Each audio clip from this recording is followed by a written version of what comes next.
नमस्कार दोस्तों, स्वागत है आपका मेरे चैनल डिजिटल ऑटोमेशन माइंडसेट में। तो दोस्तों, हमने गूगल फॉर्म की सीरीज चालू करी थी, जिसमें मैंने सिंपल गूगल फॉर्म से लेके आपको एडवांस गूगल फॉर्म तक की सारी चीज़ें मैंने कवर कर ली थी। तो अब जो हमारी नेक्स्ट सीरीज जो चल रही है वो गूगल शीट की सीरीज चल रही है, जिसके अंदर मैं आपको चेकलिस्ट सिखा रहा हूँ। तो चेकलिस्ट का जो टाइप 1 था वो मैंने आपको सिखा रखा है, जिसमें मैं आपको मंथली चेकलिस्ट कैसे बनाते हैं वो मैंने आपको सिखाई है। आज जो है मैं आपको टाइप 2 टाइप के चेकलिस्ट सिखाने जा रहा हूँ, जिसमें हम वीकली चेकलिस्ट कैसे बनाएंगे वो मैं आज आपको सिखाने वाला हूँ। तो विदाउट टाइम वेस्ट के चलो शुरू करते हैं आज का वीडियो।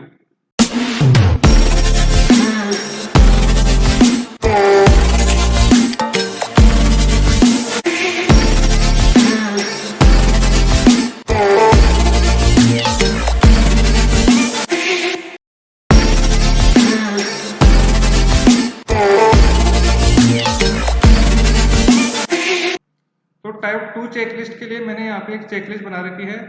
इसमें आपको क्या करना है, जैसे आपकी कोई भी टास्क है वो आप यहाँ पे डाल दोगे। यहाँ मैंने टास्क डाल दी, कोई डमी टास्क डाल दी, यहाँ मैंने फ्रीक्वेंसी लिख दी, यहाँ उसकी डेट लिख दी। अगर कोई वीकली बेसिस पे है तो वो किस डे में होगा वो मैंने यहाँ पे लिख दिया। तो मैं आपको एक बार इसमें टास्क डाल के दिखाता हूँ कि किस तरीके से इसमें आपको टास्क डालनी है, और ये टाइप 1 से किस तरीके से डिफरेंट है ये मैं आपको दिखाने वाला हूँ। तो जैसे आपको ये टास्क है, ये ईयरली 4 तारीख को होने वाली है, और ये जो है फरवरी में होगी। तो मैंने यहाँ पे जो है वीक बना लिए हैं, ये मैंने फरवरी के 4 वीक यहाँ पे बना लिए हैं, और यहाँ पे मैंने लिख दिया प्लान, एक्चुअल और कंप्लीटेड। ये 3 मैंने स्टेप ले लिए इसमें। तो अब इसका प्लान जो है वो 4 फरवरी का है। तो 4 फरवरी में देखता हूँ वीक 1 में पड़ने वाली है, जो कि 30 जनवरी से लेके 5 फरवरी के बीच में आने वाली है। तो मैं यहाँ पे डबल क्लिक करूंगा और मैं यहाँ पे 4 फरवरी की डेट ले लूंगा, यहाँ पे 4 फरवरी। तो ये टास्क जो है सालाना एक ही बार होने वाली है, तो 4 फरवरी की मैंने डेट ले ली। ये काम अपने को मैनुअल करना पड़ेगा। उसके बाद में ये वीकली है, तो वीकली जो है वो मंडे को होने वाली है। तो इसमें मंडे किस डेट को पड़ेगा वो आपको सेलेक्ट कर लेना है। तो ये 30 जनवरी को पड़ने वाला है। अगले में आपका जो है वो 6 तारीख को पड़ने वाला है। उसके बाद में आपको 13 का पड़ने वाला है, और उसके बाद में आपको 20 तारीख को पड़ने वाला है। तो ये प्लान डेट है कि आपको डालनी पड़ेगी एक बार। तो 1 साल की बनाओ, 1 महीने की बनाओ या 6 महीने की बनाओ, ये एक बार आपको फिक्स करनी पड़ेगी।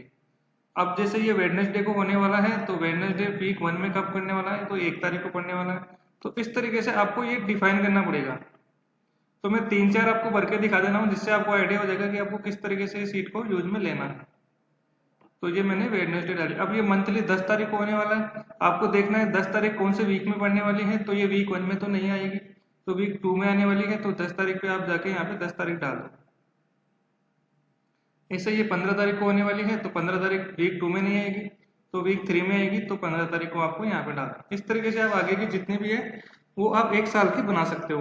अब इसमें आप देख रहे हो कि इसमें जैसे ही मैं डेट डाल रहा हूँ, यहाँ पे कुछ कलर आ रहे हैं। ये कलर जो है वो येलो आ रहे हैं, ये कुछ रेड आ रहे हैं। तो ये किस तरीके से काम कर रहा है, तो ये क्या कर रहा है कि जो भी टास्क है वो आज से पहले की टास्क है, यानी कि टुडे माइनस ये जो डेट है, यानी कि ये 4 फरवरी की डेट है, और आज जो है वो टुडे का फॉर्मूला मैंने यहाँ पे लगा रखा है। आज है 13 फरवरी, तो ये जो है 4 फरवरी तो पहले की चलेगी, मतलब ये 4 फरवरी की टास्क थी और आज 13 फरवरी हो गई, उसने काम किया नहीं, तो ये रेड दिखा देगा।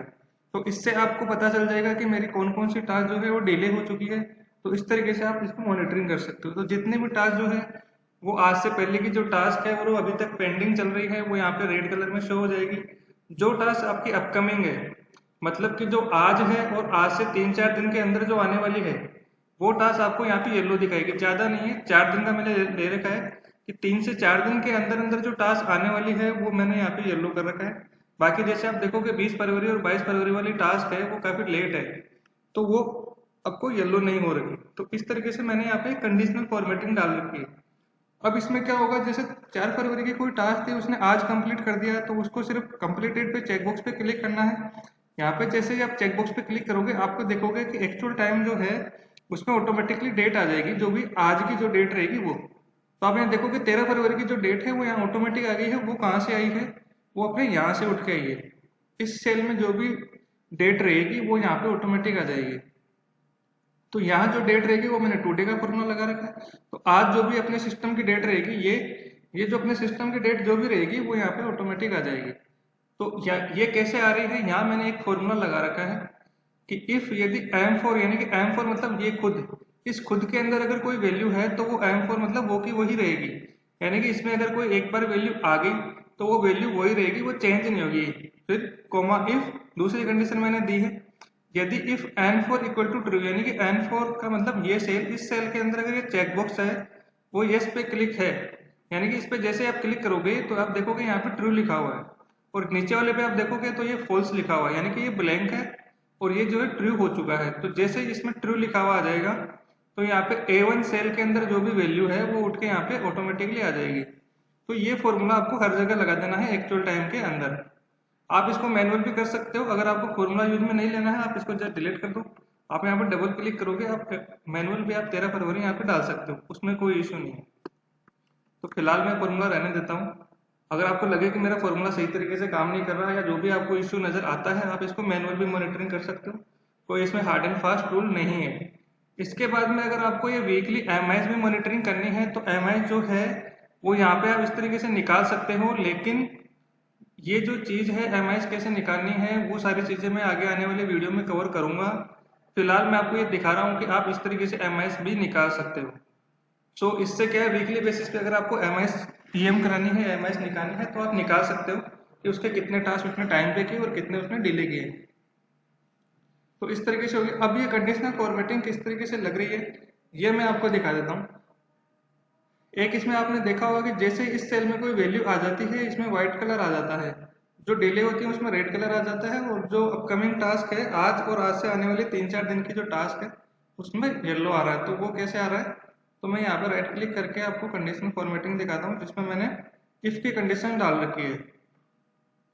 तो ये कैसे काम कर रहा है वो मैं आपको दिखाने वाला हूँ। तो सबसे पहले जो है मैंने व्हाइट कलर डाला है। व्हाइट कलर में क्या डाला है, मैंने इस सेल की रेंज ली है, जो भी आपका एक्चुअल टाइम है मैंने उसकी रेंज ले ली। जैसे यहाँ पे आप देखोगे M4 से P4, ये P वाला कॉलम आ गया, फिर उसके बाद में S वाला कॉलम आ गया।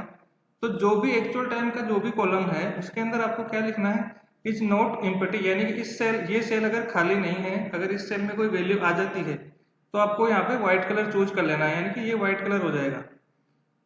तो ये एक मैंने सिंपल एक कंडीशन जोड़ी है। अब इसके बाद में अगर ये नहीं होता है यानी कि ये ब्लैंक ही है तो क्या होगा, तो फिर दूसरी कंडीशन काम करेगी। वो क्या काम करेगी, वही आपको एक्चुअल टाइम ले लेना है। इसमें भी इसमें मैंने फॉर्मूला लगाया है कि ये जो L4 है यानी कि ये जो डेट है 4 फरवरी, अगर ये लेस देन है $A1 यानी कि $A1 का मतलब 13 फरवरी, इस सेल में जो वैल्यू है अगर उससे छोटी है ये, तो क्या होगा, तो ट्रू होगा। तो ट्रू होते ही क्या होगा, ये रेड कलर आएगा, अदरवाइज फॉल्स होते ही रेड कलर नहीं आएगा। तो ये इस तरीके से सेकंड फॉर्मूला काम करेगा।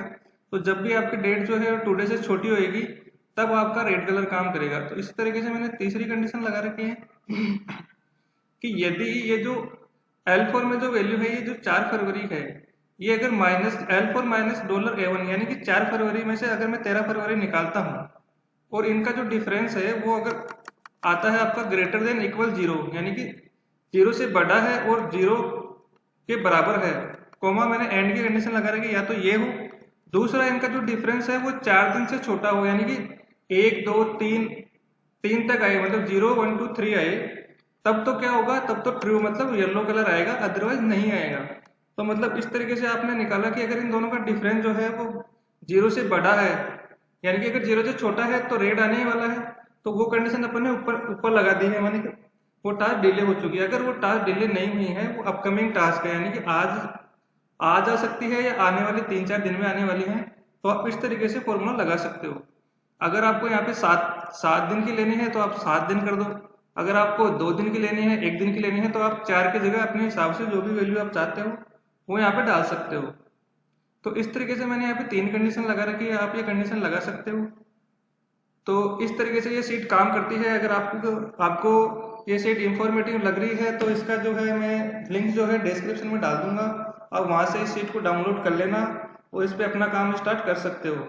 तो अगर आपको आज का वीडियो अच्छा लगा है तो वीडियो को लाइक जरूर करना है और दूसरों के साथ शेयर जरूर करना है, और चैनल को सब्सक्राइब करके रखना है। धन्यवाद दोस्तों।